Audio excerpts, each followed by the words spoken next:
वरम रवी वरम रवी वरम रवी हे भक्ता सूत्रधरा मी माझ्या मात्या पितांसमवेत कैलासी तांदूळचे पाहत असते तुझे तीन आणि हात ऐकले आणि या रंगमंचाच्या ठिकाणी मी अवतीर्ण झालो सांग रे भाऊ भक्ता एकाही या गणपती गजाननाचं स्तवन करण्याचं कारण तरी कोणतं विघ्ने बहुये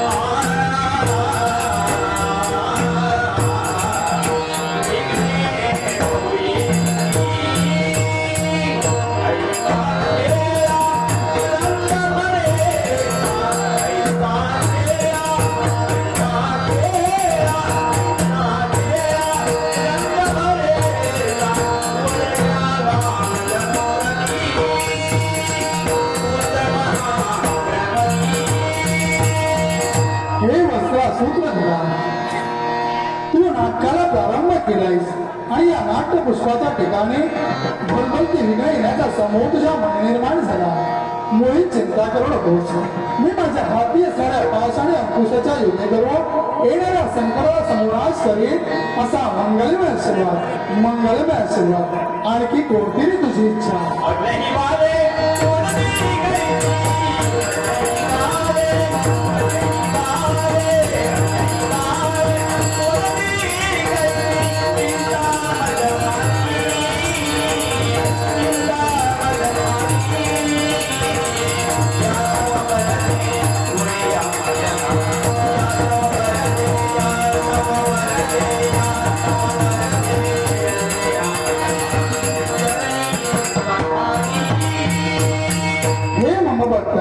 तुझ्या नाटकात काम करणारे अज्ञान मतिमंत बालके सूर्य होऊन देवगुरु बृहस्पतीप्रमाणे भाषण करतील गणगंधर्वाप्रमाणे गायन करतील आणि असुरंगाप्रमाणे नृत्य करतील असा देखील माझा मंगलमय आशीर्वाद मंगलमय आशीर्वाद मंगलमय आशीर्वाद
कल्याण निघालो मी कैलासी शिव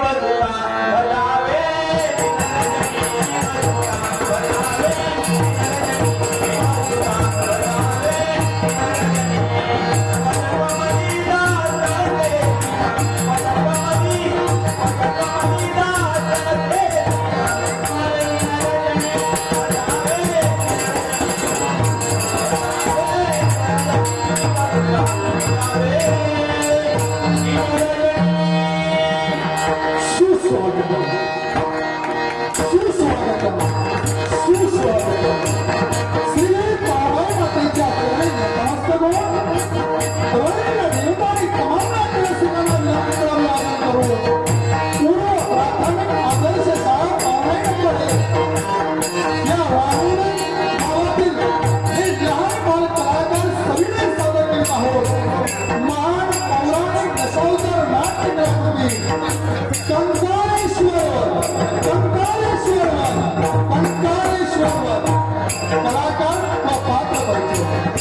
गणपती नीललाल कालेश्वर यश जाधव राजा वरील सोहम सावंत राजपुत्र सुरत यश गाडी युवराज गंधार गुरुवार साधू सुगंधा सोहम केसरी नायक शुभम गाडी चट्टू रजन गाडी अंजन गाडी भुवनेश्वर भुवन गाडी भुवनेश्वर गणेश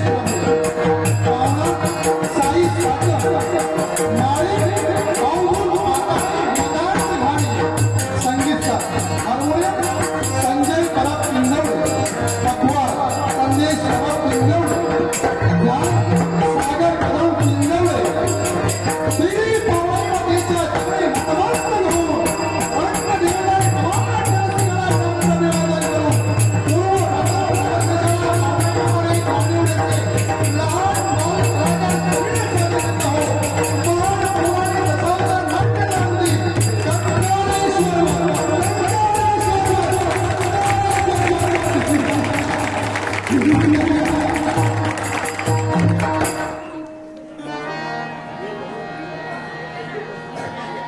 श्री एकनाथ वारेक यांच्याकडून या दशकासाठी 200 रुपयांचे पारितोषिक आलेले आहे. आर्या सुशील गाडे यांच्याकडून 100 रुपयांचे पारितोषिक आलेले आहे. कस्तुरी संजय गाडी यांच्याकडून 500 रुपयांचे पारितोषिक आलेले आहे. त्याचबरोबर दशावतार हौशी कलाकार कल्पेश हरिचंद्र केसरी आणि प्रसाद राजेंद्र लाड यांच्याकडून 500 रुपयांचे पारितोषिक आलेले आहे. धन्यवाद. थोडं इकडे क्लिअर आहे. हॅलो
आणि ब्रह्मदेवाने अजिंक्याने अमृताचे वरदान दिले. तसे वरदान दिले तसाच मुद्द्यांक देखील सांगितला. तो कसा? ज्यावेळी जड मानवाचे, जीव प्राण्याचे अशी दिव्य शक्ती येऊन स्वामी क्षणभर आनंद झालो, कारण हे काही होणार नाही आणि मी काही मारणार नाही. हीच आनंद वार्ता घेऊन कित्येक वर्षांनी मी या पाताळ भुवनात आलो. पण त्या देवतांनी केलेल्या घाताचा बदला घेण्यासाठी स्वर्गावर चालली नाही. यावर स्वर्गावर चालली नाही, कारण माझी कन्या सुगंधा रोज आशीर्वाद घेण्यासाठी येते. पण आरतीला येण्यास विलंब झाला. ठीक आहे, पण तिचा गोड निरोप घेणार नाही तोपर्यंत मी कुठेही जाणार नाही. थोड्या वेळ फार प्रतीक्षा करावी.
मी तुला बुद्धिलोकात जाण्याची परवानगी दिली आहे.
हे अनंतकोटी ब्रह्मांड वैकुंठीच्या नारायणा, माझ्या दयेच्या देवा, या नारदाचा साधर्म्य प्रणाम. मग या पातळ किती दिवसांनी तू या पातळ भुजनात आलास. ये स्वागत आहे. असं तर मी तुला आदरातिथ्य करीन, असं तर तुला वाटत असेल तर तुझा काय संबंध आहे? अरे वा, हे नारदा, यांचं सांगताय, वसंत सांगतात पण काय करणार नाही. अरे काय झालं?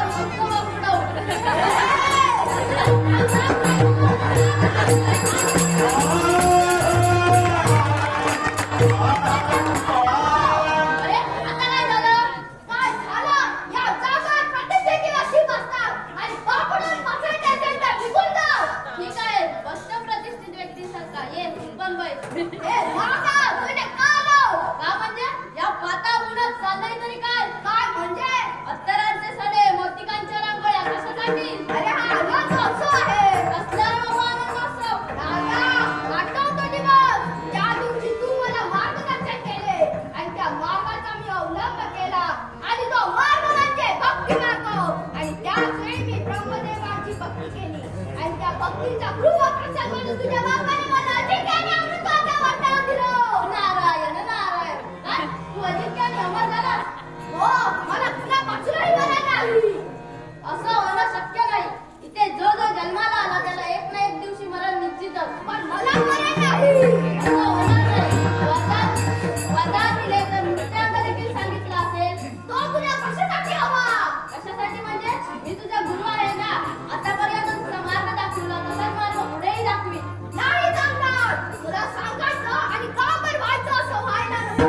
अरे ब्रह्मवाणी आहे, कधी खोटी करणार नाही. आणि तुझा नृत्यांग कोणाला कळणार नाही. मग नाना, तुझ्या अक्षरमोल श्वास देतो, पण या कानाची खबर त्या कानाला कळता उपयोगाची नाही. नाही सांगणार.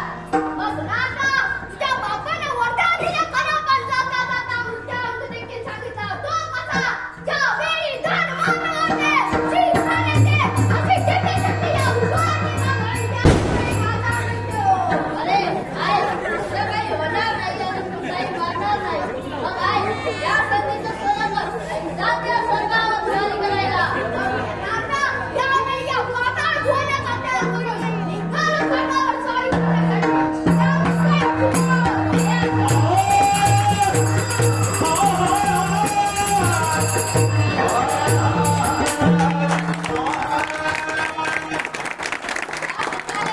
झाला आहे तो अहंकार आणि तो अहंकार कसा डेचावा तो या नारदाला ठाऊक आहे. म्हणूनच म्हणतोय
भक्ती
आशीर्वाद मिळावा मी धन्य झालो.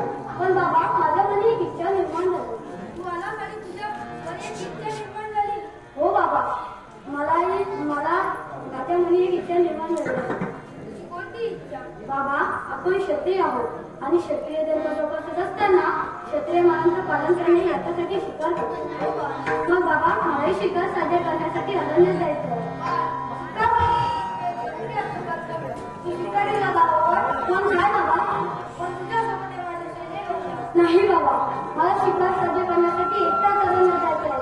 आज मला माझ्या क्षत्रिय धर्माचं पालन करायचं. बाबा त्या म्हणतो का? मी निघालो.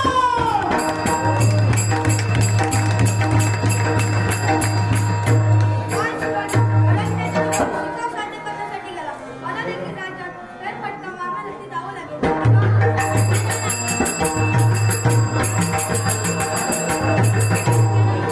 उठ उठली माई दादा बैतुपले नाकाला बैतुपले नाकाला उठ उठली माई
शिक्षा आणि अंगावरून युवराज याला देखील कारण आहे कारण तिच्या बापाने माझ्या पत्नीचा घात केला म्हणून तिचा घात करणार तू इथे आला तर तिच्या रक्षण करण्यात आली म्हणून तुला शेवटचं सांगतोय तिची माफी मान आणि चालतो तिथे आले तर जाण्यासाठी नव्हे तिथून जाईल पण तेव्हा तिला ठार मारण्याचे प्रयत्न करतो तू जर मला युद्धासाठी आवाज देत असशील तर मी तुझा युद्धाचा आवाज उघडला रिक्त झाला दरबार ज्ञान झाली तलवार रिक्त झाला दरबार ज्ञान झाली तलवार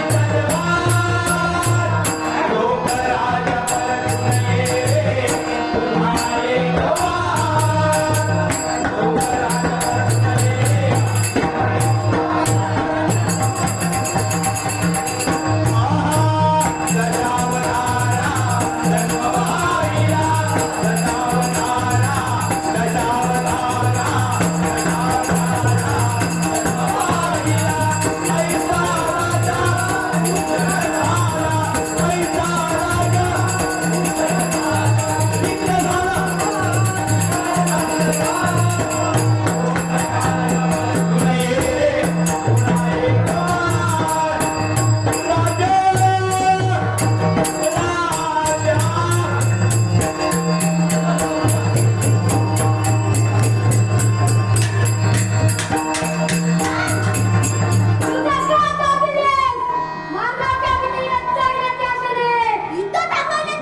हे संकट टळलं आहे आता तुम्हाला तुमचा श्रोत कमी कुटुंबात चालतो चला म्हणतो आता काय द्यायचंय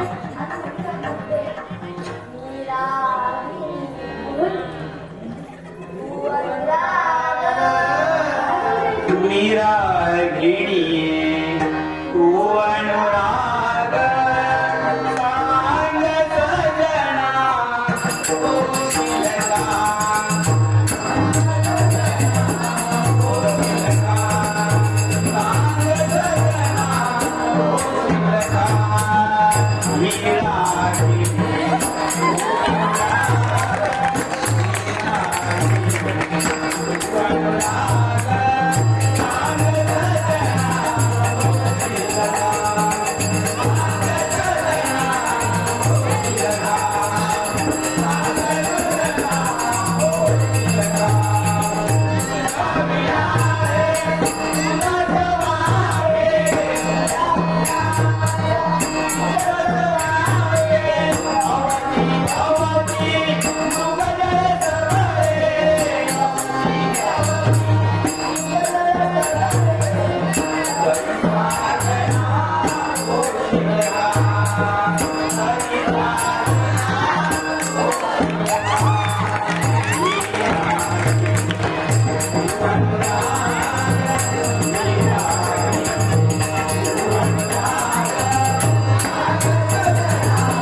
पर्यंत पोहोचवली पाहिजे तर चला म्हणतो पहिले माझ्या बाबाकडे मग तुझ्याकडे ठीक आहे तर चला म्हणतो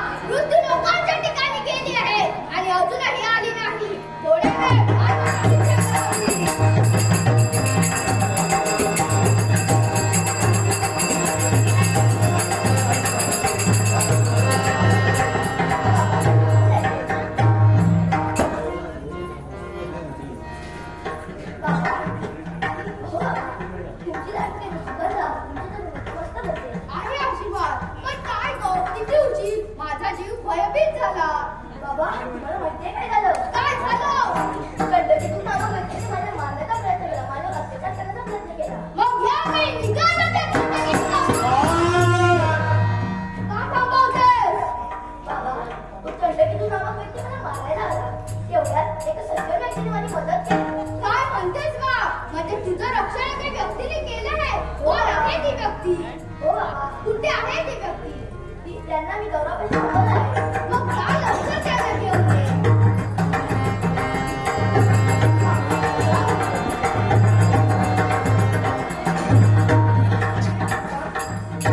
नमस्कार मोठी आहे. आपण आहात ज्यांनी माझ्या बाळाचे रक्षण केले. कोण आपण? हो मी विदर्भ नगरीचे राजा वरील यांचा पुत्र युवराज सुरत. म्हणजे आपण एका राजघराण्यातील तर आपल्या पराक्रमाची वार्ता आमच्यापर्यंत पोहोचली आणि म्हणून तुम्हाला काय हवं ते मागा. सम्राट, मोठं असं आम्ही काही केलेलं नाही. तुम्हाला द्यायचं नसेल तर तुमच्या कन्येचा नोकराची बोला. काय म्हणताय युवराज? आमचं काय काम म्हणजे? हो बाबा, माझं प्रेम आहे त्याचं. काय म्हणतेस हो मग? सम्राट, आम्ही दोघं एकमेकांवर प्रेम करतो, एकमेकांना पती पत्नी मानतो. युवराज, या तुमच्या नात्याला आमचा मुळीच विरोध नाही, पण आमची एक अट आहे. अट? अशी कोणती अट? आम्ही आमच्या कुलदेवी काते आणि मातेची भक्ती करतो आणि तुम्ही देवतांची भक्ती करता आणि ती भक्ती बंद करावी लागेल. काय म्हणताय? भक्ती बंद करावी लागेल का म्हणून? तुम्ही त्या देवतांची भक्ती करता आणि त्या देवतांना त्याचा आविर्भाव मिळतो आणि हे आम्हाला नकोय. सम्राट, ही अट मला मान्य नाही. मग तुमच्या या नात्याला आमची परवानगी नाही. सम्राट, जर का परवानगी देणार नसाल तर तुमच्या समोर तुम्हाला त्याला घेऊन जाईल. त्यामुळे म्हणतो युवराज, आमच्या परवानगीशिवाय तुम्ही कोणत्या वस्त्राही नेऊ शकत नाही. जर सम्राट जर परवानगी देणार नसाल तर हो सांगण्यात त्याला तयार. मग होऊन जाऊ दे.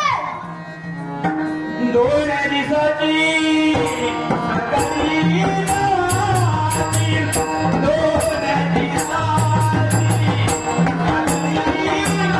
रात्री, उन्हामुळे अंगी डोलली, उन्हामुळे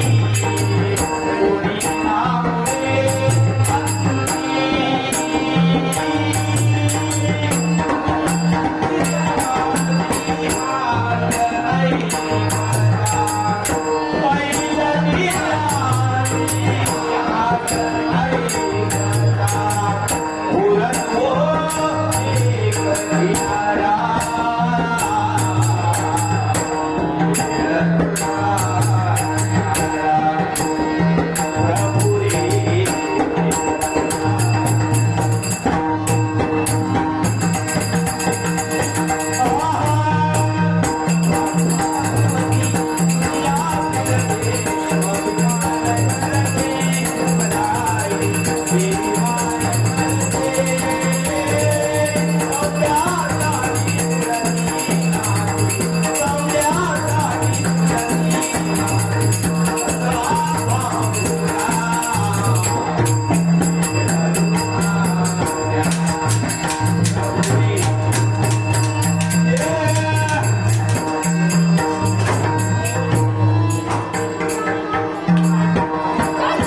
आहे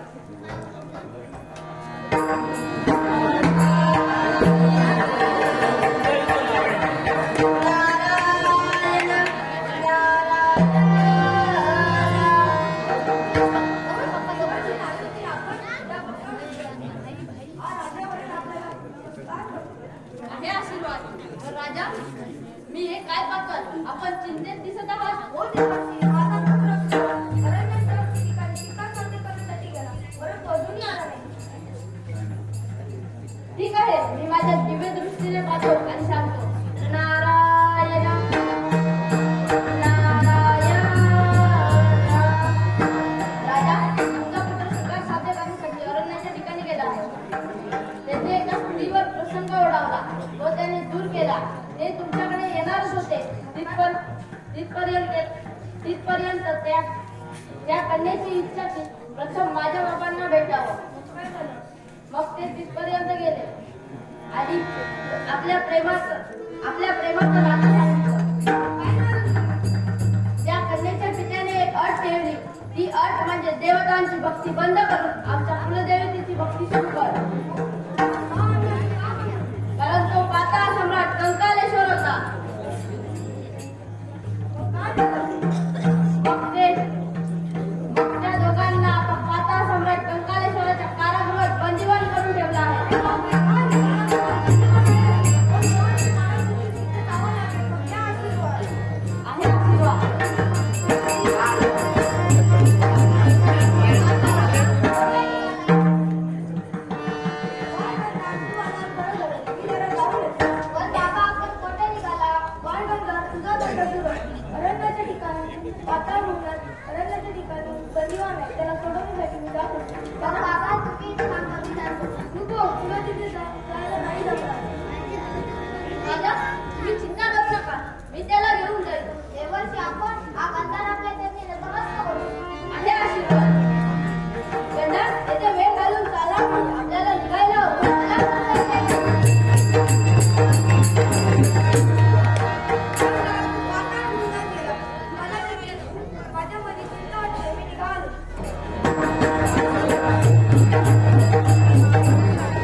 मी कोण?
इथे न थांबता लवकरात लवकर निघायला हवं. थांब दादा, पहिले यांना बैठक करूया, बघा तिथून जाऊया.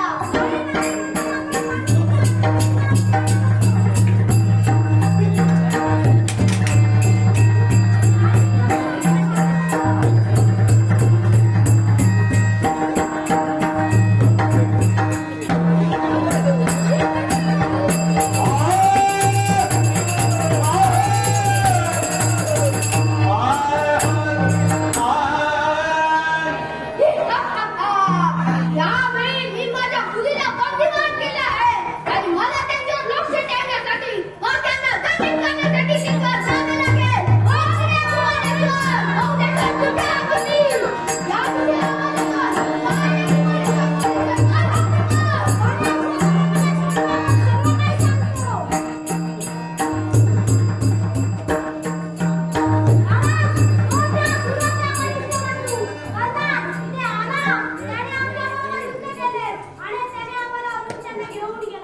अरे चंडा, तो पंजा आला, तू दोघांनाही भरून गेला.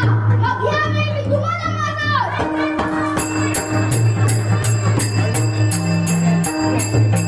भुवनेश्वर, मला त्या गड्ड्याचा पत्ता पाहिजे. चाल माझ्यासोबत.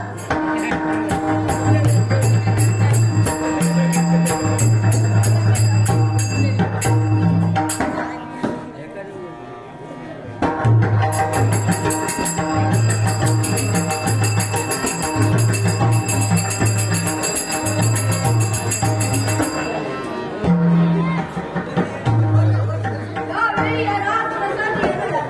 अरे दयेच्या देवा, तुझ्यासाठी साधा कर.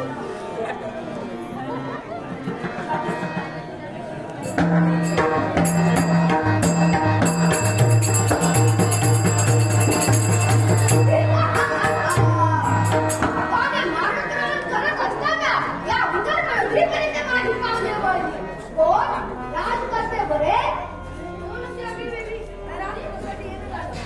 आम्ही पाहता सम्राट मंत्रालयाचा आणि येथे घेण्याचे कायदा लेखक तुमचे दोन पुत्र माझ्या स्वाधीन करा, मी येथून निघून जाईल. नाही करणार. जर का तुम्ही तुमचे पुत्र देणार नसाल, मग बाळ उचलला तयार.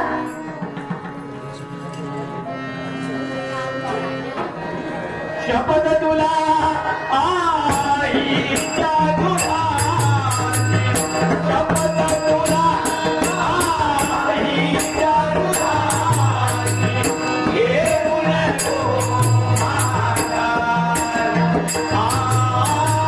शपथ तुला आईच्या दुधाची, घेऊन तो माझा.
देवा तुझ्या कृपाच्या विदर्भाला घेतले आम्ही पण अजूनपर्यंत स्वामींची पावले त्या दरबारामध्ये वळली थोडे मार्गदर्शन करते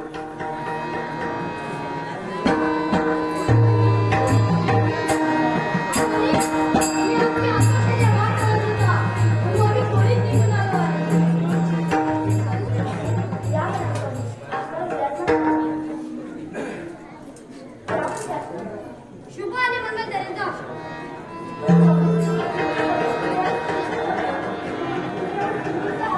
महाराणी अगदी रास्त होता माझ्या दुःखाचे कारण एकच माझा कनिष्ठ बंधू करणार ज्याने आपल्या बाबांना मारले काय म्हणतो स्वामी हे स्वच्छ खोटं आहे जो बंधू पाचार मुलापर्यंत तुमचा मृत्यू वाचवला त्याला तो बंधू करू शकत नाही महाराणी हेच सत्य आहे मी माझ्या डोळ्यांनी पाहिले ते अगदी सत्य आहे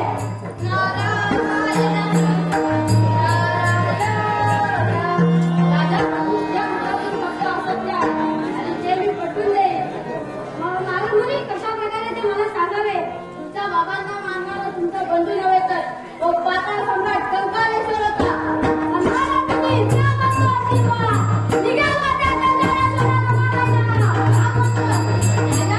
त्याचा मृत्यू तुझ्या हातून आहे तो ब्रह्मदेवाचा वकील आहे आणि त्याचं वरदान म्हणजे धड मानवाचे शीर प्राण्याचे हे आहे आणि तू लहानपणापासून ज्या गणपती गजाननाची भक्ती केली त्या गणपती गजाननाला प्रसन्न करून घे तू सुख करता तू पुण्य हरता तू सुख करता तू सुख हरता तू सुख करता मी करविता तू सुख करता मी करविता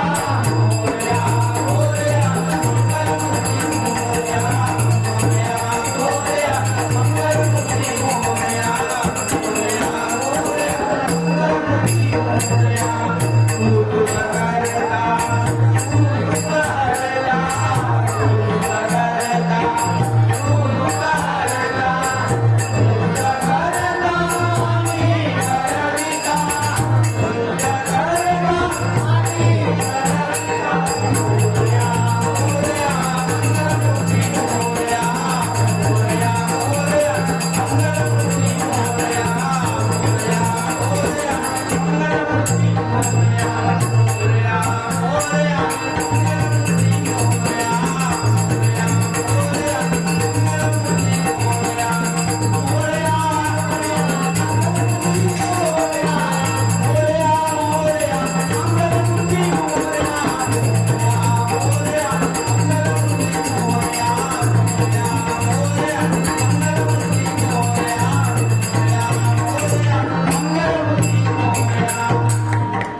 कारण एकच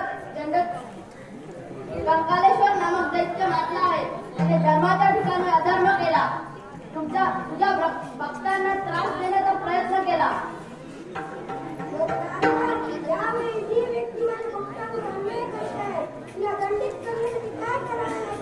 तो ब्रह्मदेवाचा वरती आहे आणि त्याचं वरदान म्हणजे जड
धन्यवाद.